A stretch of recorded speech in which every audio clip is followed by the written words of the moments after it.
alias Pak Huta yang mengambil uang dari Bank BRI, kemudian sebesar 27 miliar dipakai buat judi slot. Tiga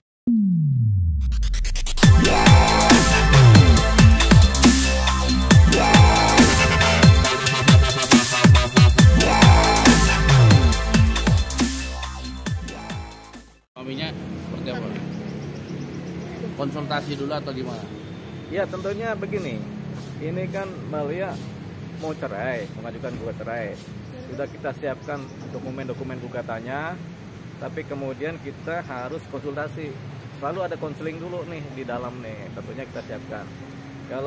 Kalau pendaftarannya kan bisa langsung, bisa ekor, ya. Tapi yang paling penting adalah konseling dengan panitra, ya. Jadi itu dia. Nah, kita agendanya adalah konseling dan ini siapa tahu langsung masukin gugatan juga bisa juga. Gitu. Alasannya gugat cerai apa? Gugat cerai alasannya begini, ya. Jadi kita terbuka aja. Ini ada persoalan krusial yang terjadi di wilayah suaminya Mbak Lia ini.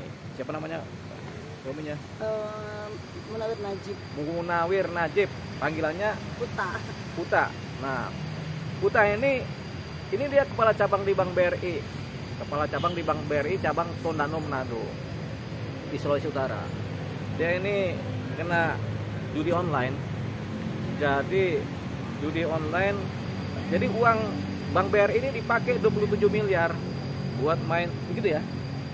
Buat main judi online. Jadi dia memakai, ini Mbak Lia nggak kebagian ya, atau memang tidak tahu sama sekali, dan memang jadi nggak ada uang yang ke wilayah Mbak Lia ini kan. Nah, ditahan di kejaksaan. Jadi uang Bank BRI dari cabang Sulawesi Utara itu dipakai senilai 27 miliar untuk main judi slot. Ya, Bank BRI juga udah investigasi. Ini permainan judi slot ini karena uangnya langsung dari bank ke bandar. Nah, persoalannya yang paling berat adalah Bank BRI kebobolan. Ya, ini Bank BRI kebobolan senilai 27 miliar dan mereka diam-diam saja ini kan. Nah, ini apakah sistem banknya ini rusak atau apa kita nggak tahu. Yang jelas bobol nih banknya nih. Nah, tapi Bang, saya potong dulu Bang. Ini kan bukannya soal Bank BRI-nya. Iya. Nah, lianya Iya. gimana? Nah, gitu. Lianya ini ada katanya dengan ini. Iya. Karena jangan sampai Mbak Lia ini terseret secara pidana, yaitu karena dia nggak pernah terima uang dari mana-mana gitu dan nggak tahu juga persoalannya. Ini kan karena dia suami istri. Setiap harta yang diambil oleh suami bisa jadi ngerembet ke istri kan. Dan ini karena dilakukan tanpa sepengetahuan dari Mbak Lia, ini berbahaya. Jadi ada aspek di mana pengamanan secara pidana juga Mbak Lia. Kemudian ya sudah, ini kan ditahan oleh kejaksaan dari Sulawesi Utara ya. Sehingga ya Mbak Lia memutuskan cerai karena kemungkinan juga dia ini ditahan ini bisa lama nih. Karena bisa money laundering, bisa pembobolan uang bank kan begitu kan, ini bisa lama ya. Makanya supaya terhindar dari rembetan pidana dan kemudian kan kebetulan sudah dicek oleh bank ternyata nggak ada uang yang ngalir ke Mbak Lia, jadi ya sudah, ini sangat menyakitkan hati lah, ini bagian dari perasaan sakit hati sehingga Mbak Lia ini akhirnya menggugat cerai. Jadi Lia jadi selama ada masalah ini Lia udah pernah dipanggil diperiksa sama polisi tentang ini? Karena pertama kali lihat itu kan 2 Desember. Terus malam itu besoknya ya terus langsung minta ketemu sama kepala pimpinannya di sana kan. Karena Lia mau memastikan apakah ini benar, karena uang sebanyak itu kayak nggak masuk akal kalau pakai begitu mudahnya dipakai gitu kan.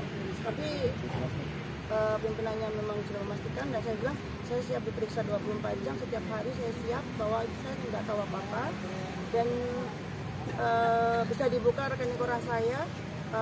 Di semua bank saya mengizinkan berapa saldo saya dan berapa uang terbanyak yang saya terima selama ini, itu untuk memastikan saya untuk kedepannya melangkah. Karena kalau saya tidak begitu saya harus nunggu panggilan atau pemeriksaan segala macam, jadi saya harus bergerak sendiri. Makanya saya langsung ketemu sama pimpinan beliau untuk menjelaskan bahwa saya benar-benar tidak tahu menahu masalah ini dan amat sangat terpukul lah. Sebagai istri saya bisa kecolongan sebanyak ini tuh shock. Tapi emang awalnya berarti tidak ada keterbukaan dari suami ya? Sebenarnya kalau masalah ini tuh sebelum nikah mungkin ada kalau bisa googling di YouTube tuh ada 7 tahun yang lalu tuh sebelum nikah tuh pernah juga kejadian. Tapi kan saya bilang ya udah kita nggak usah nikah, nanti kalau nikah saya takut punya suami begitu gitu kan. Akhirnya enggak, itu setiap orang kan bisa berubah, jadi ya, sekali 2 kali ternyata yang terakhir kali ini itu yang saya tahu ya. Sebelumnya saya nggak tahu, mungkin pimpinan beliau yang lebih tahu berapa kali, karena kan transaksi itu pasti ada ya Bang. Tidak transaksi itu masih ada. Jadi yang aku tahu ya 3-4 kali ini tuh berarti memang sudah tidak ada niat untuk merubah, karena lebih banyak Maret itu uang program hamil pun itu sudah dia pakai, jadi saya sudah memaafkan karena berarti dia berarti memang belum jodohnya kita punya anak ya, karena uang pun sampai dia pakai dan dia nangis-nangis, dia sujud-sujud. Saya Dipakai buat apa nih Bang? Pakai buat judi online, dia baru ngaku, dia nangis-nangis minta maaf. Saya nggak marah, demi Allah, bisa ditanya lagi dia ke saya nggak marah, saya cuma kok bisa, masya Allah kok bisa gitu aja, tapi ya sudahlah, saya nggak mau ribet masalah uang. Toh kalau bukan hak kita juga ya mau diapa gitu kan. Tapi ini yang masalah lagi baru Maret, Desember kejadian lagi gitu kan. Berarti memang tangisannya, minta maafnya, tobatnya tuh bohong. Berarti dia bohong karena jarak berapa bulan dia bisa ngelakuin lagi gitu kan. Ya udah berarti memang Ngelakuin apa kali ya? Ngelakuin apa? Judi online. Judi online. Berarti ini rumah Kan tangga ini menjadi apa puncak dari Lia sendiri. Karena selama dari Maret itu juga saya tinggal bersama, tapi kita tidak berhubungan badan, tidak. Jadi mungkin pikirannya sudah ke situ kan. Itu pun bisa jadi Pikirannya kemana Mbak Lia? ke judi online. Mama dia Lia udah ini, udah trauma. Lia udah ngomong sama suami mau gugat cerai. Sudah apa responnya? Tapi sebelum saya ngomong tuh dia, karena emang kesepakatan dari awal dulu memang kalau kejadian lagi saya pasti beda cerai gitu. Saya lebih baik dapat suami yang orang biasa-biasa, saya bisa cari berdua, bisa cari lagi uang gitu kan, daripada saya biasa kaya seandainya atau punya jabatan dulu tapi tidak bisa ya seperti inilah kayak kejadiannya gitu kan. Jadi waktu dia nangis, dia bilang tanggal 2 Desember itu pas ulang tahun dia, dan dia nangis, dia bilang nggak apa-apa yang kamu ceritakan saya, nggak apa-apa. Dia langsung bilang begitu dari awal, dia langsung, karena dia tahu konsekuensinya. Ini udah yang berapa kali kejadian ini? Mau Yang cerai? tahu ya 3 kali. Apa kenapa? Mau cerai ini udah berapa kali Baru kejadian? mau cerai. Mau cerai ini baru. Yang 3 kali itu kan yang ngelakuin kesalahan ngaku ke saya, dan saya kasih kesempatan. Dia bukan selingkuh nih, bukan tipe selingkuh nih. Suami bagus sebenarnya kalau dari sisi apa Kita pun nggak pernah berantem. hubungan cinta ya. Tapi kalau hubungannya ini kan nggak cuma cinta ya, tapi macam-macam. Misal satu macam yang bikin rusak itu ya dia suka main judi online. Nah judi online ini udah 3 kali nih yang ketahuan. Persoalannya pikirnya cuma pakai uang gaji aja, ternyata uang dari bank juga dipakai, dibobolnya itu. Akhirnya sekarang sejak tanggal 23 ditahan kejaksaan di Manado. Si Pak siapa ini? Pak Sundari Najib ini ditahan di kejaksaan Manado karena yang kasus itu polisi satu kejaksaan aja. Sebenarnya kita nggak mau itu ya Bang, nggak mau buka masalah ini ya. Tapi karena aku dapat teror terus, seolah-olah aku tuh yang menzolimi dia di saat suami lagi. Orang katanya suami ada masalah aja. Suami ada masalah ditinggal sama istrinya. Awalnya kan nggak pernah ngebuka. Coba dilihat semua sosmed saya, nggak ada saya ngebuka aib apapun. Saya cuma bilang kita pisah.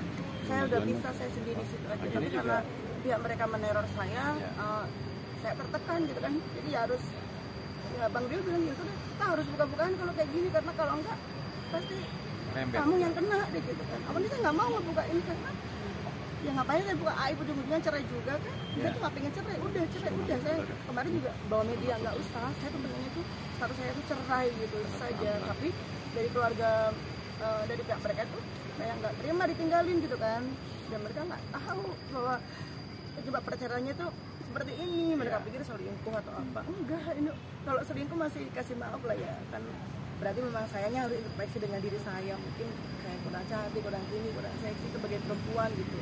Ini enggak gitu. Akhirnya ya saya konsultasi sama Bang Dio gimana ya, saya diteror terus ini tiap hari gitu. Teman-teman saya juga, teman-teman saya yang setiap hari sama saya, setiap hari diteleponin terus, di WA, di DM, ditelepon, bukan saya doang gitu. Akhirnya Bang Dio bilang ya sudah, nanti kita memang harus jelaskan, kita bilang kebenarannya seperti apa yang kita harus ungkapkan. Awalnya nggak ada ya Bang Dio? Iya betul. Jadi awalnya kita nggak mau media karena ini kan persoalan keluarga ya, cerai ya. Saya juga malu juga kan. Jadi cuman kemudian ada hubungan antara hubungan ini sifatnya kemungkinan hukum ya, karena pertama diteror oleh keluarga, kedua juga ada kecurigaan dari pihak kejaksaan, dari pihak mana-mana yang mungkin jangan sampai uang ini tahu-tahu nyampe ke Mbak Lia kan. Ini yang menjadi berat ini. Nah, kita pikir kita harus jernihkan ini juga. Kebetulan dari wilayah Bank BRI juga udah menyatakan tidak ada uang yang masuk ke wilayah Balia. Jadi ini posisinya aman lah ya, kan itu sementara nih ya kan.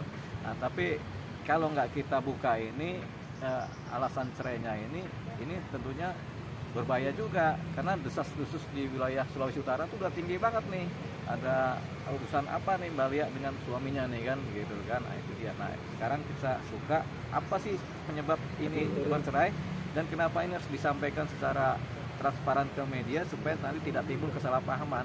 Daripada jadi desas-desus, kita sampaikan saja bahwasanya kita Mbak Lia ini bercerai didampingi oleh saya adalah salah satu poin utamanya karena adanya dugaan tindak pidana korupsi yang diduga dilakukan oleh suaminya Mbak Lia, Pak Munawir ini alias Pak Puta, yang mengambil uang dari Bank BRI kemudian sebesar 27 miliar dipakai buat judi slot 303 nih, ya kan.